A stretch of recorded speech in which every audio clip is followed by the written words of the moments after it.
نور في الظلمات أنسي في خلواتي، يا سعدي وهنائي القرآن حياتي.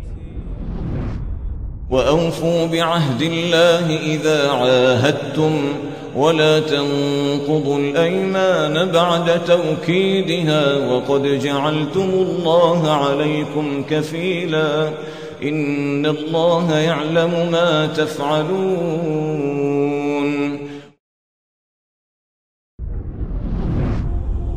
و چون با الله پیمان بستید، به پیمان الهی وفا کنید و سوگندها را پس از تأکید آن نشکنید، در حالی که الله را بر خود نگهبان ساخته اید.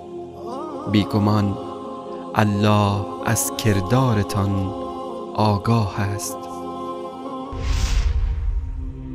نور في الظلمات أنسي في خلواتي، يا سعدي وهنائي القرآن حياتي.